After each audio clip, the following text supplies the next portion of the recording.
हम हिंदुस्तानियों का इतिहास धर्म और संस्कृति का इतिहास रहा है। हमने ईश्वर भक्ति में, पूजा आराधना में अपना समय व्यतीत किया, लेकिन वो कहीं ना कहीं विज्ञान से जुड़ा हुआ एक ऐसा इतिहास है जो आज भी हमें एक जीवन शैली प्रदान करता है। और उस जीवन शैली को अपनाकर आज हम स्वस्थ और मस्त हैं। लेकिन अगर हम दक्षिण भारत की बात करें तो हमें वहाँ बहुत सारे ऐसे मंदिरों के इतिहास मिलते हैं जो आज भी उतने ही महत्वपूर्ण हैं जितने प्राचीन काल में थे।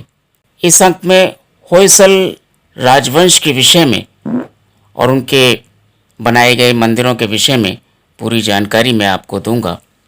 तो आइए शुरू करते हैं वो इतिहास जो मंदिरों के रूप में हमें मिलता है। होयसल प्राचीन दक्षिण भारत का एक यदुवंशी राजवंश था। इसने 10वीं से 14वीं शताब्दी तक राज किया। होयसल शासक पश्चिमी घाट के पर्वतीय क्षेत्रों के आसपास शासन किया करते थे। अपने पड़ोसी राज्यों के आंतरिक संघर्षों का फायदा उठाकर उन्होंने वर्तमान कर्नाटक के लगभग संपूर्ण भाग पर और तमिलनाडु के कावेरी नदी के तट पर जो उपजाऊ भूमि है उस हिस्से पर अपना अधिकार जमा लिया था। होयसल राजाओं ने करीब 317 वर्ष तक राज किया।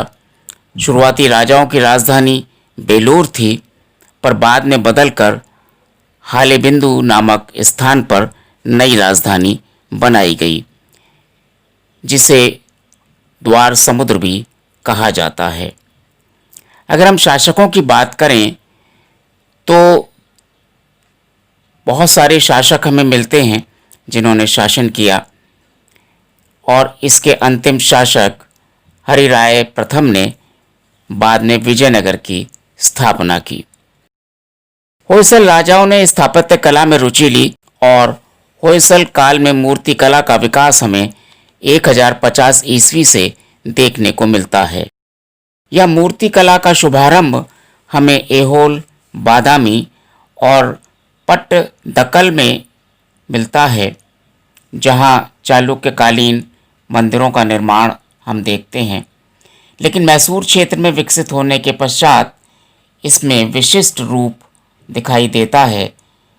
एक विशेष प्रकार के मंदिर हमें मिलते हैं जिसे होयसल शैली के नाम से जाना जाता है। इस शैली की अपनी कुछ खास विशेषताएं हैं। स्तंभ वाले कक्ष सहित अंतर्गृह के स्थान पर इसमें बीचों बीच स्थित स्तंभ वाले कक्ष के चारों ओर बने अनेक मंदिर हैं जो तारे की शक्ल में दिखाई देते हैं। गर्भगृह के ऊपर बने शिखर को जैसे जैसे ऊपर बढ़ाया गया, उसमें आड़ी रेखाओं और साज सज्जा में नयापन लाया गया। वस्तुतः होयसल मंदिर की एक विशिष्टता संपूर्ण भवन की सापेक्ष लघुता है। 12वीं शताब्दी में बना चिन्नकेशवा मंदिर आज सभी के लिए आकर्षण का विषय है। इसकी दीवारों पर जो नक्काशी की गई है, जो मूर्तियां उकेरी गई हैं, वो आज की तकनीकी 3D का इफ़ेक्ट देती हैं। ज़रा सोचिए, छेनी और हथौड़ी से हमारे मूर्तिकारों ने जो लगन और परिश्रम का परिणाम दिया, वो 3D का इफ़ेक्ट आज दे रहा है, जबकि उस समय 3D कोई भी जानता नहीं था। चिन्नकेशवा मंदिर की केवल दीवारों पर उकेरी गई मूर्तियां ही नहीं, बल्कि ये मूर्ति भी आकर्षण का विषय है, क्योंकि यह मूर्ति एक ही पत्थर तराश कर बनाई गई है, और वो भी केवल छेनी और हथौड़ी के मार्फत। तो हमारे मूर्तिकारों के विषय में आप क्या कहेंगे? 13वीं शताब्दी में वीर बल्लाल द्वारा निर्मित यह वीर नारायण मंदिर और इसका स्तंभ सभी को चौंका देता है।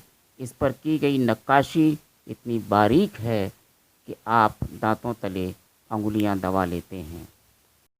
होयसल राजाओं द्वारा बनाए गए मंदिरों की जो विशेष खासियत है वह है इन पर की गई नक्काशी।